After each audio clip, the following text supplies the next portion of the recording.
میں نے تو 2002 میں غلاف کعبہ پکڑ کے دعا کی تھی کہ اللہ مجھے بریلوی ہی موت دینا۔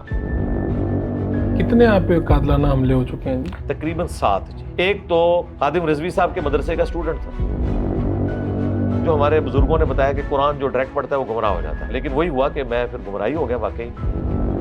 جنت صرف مسلمانوں کے لیے ہے؟ میں کہتا ہوں نہیں، مسلمانوں کا کیا قصور ہے کہ وہ دریا کے کنارے پیاسے رہ گئے، کہ گھر میں قرآن تھا، پوری زندگی نماز نہیں پڑھی، قرآن ترجمے سے نہیں پڑھا، غیر مسلم بھی چوری کر رہا تھا، وہ بھی چوری کر رہا تھا، غیر مسلم بھی بت کے آگے جھک رہا تھا، یہ بھی قبر کے آگے جھک رہا تھا، تو افسوس تو مسلمان پہ ہے کہ وہ دریا کے کنارے پیاسا رہ گیا۔ تیرے بابے تے شاہی کوئی نہیں، یہ دوسری لائن تو ایسے ہے جیسے تحش دلاتی ہے۔ قرآن میں آیا کہ اگر تیرے ماں باپ بھی تجھے حکم دیں کہ اللہ اور اس کے رسول کے خلاف چل تو ان کا کہنا نہیں ماننا۔ ماں باپ سے تو بڑھ کے کوئی بابے نہیں ہے نا۔ یہ پتہ ہے کہتے تھے اپنے بابوں کو کہ صحابی کے گھوڑے کے قدموں کی خاک جیسا ہی کوئی نہیں، غوث کتب ابدال تے شاہی کوئی نہیں۔ اگر کوئی کہے کہ یار تیرا انجینئر تے شاہی کوئی نہیں۔ مجھے امریکہ سے ایک بندے نے ای میل کی، اس نے مجھے کہا آپ جو کام کر رہے ہیں نا یہ سب کو سپرسیڈ کر جائے گا کچھ عرصے میں نے پھر چشتی رسول اللہ، تھانوی رسول اللہ اتنا چھیلا کہ آج کہتے ہیں انجینئر صاحب، بعض تو ڈائریکٹ جہنمی بھی کہتے ہیں، وہ کہتے ہیں جی جیم سے جہنم اور جیم سے جہنم، تو میں کہتا ہوں پھر جنت بھی جیم سے اور جیل بھی جیم سے، ادھر جو آئے گا سیدھا جیل جائے گا۔ ایک بڑھیا کی روایت ہے جو ہم نے کتابوں میں پڑھی کہ وہ جی روز کوڑا پھینکتی تھی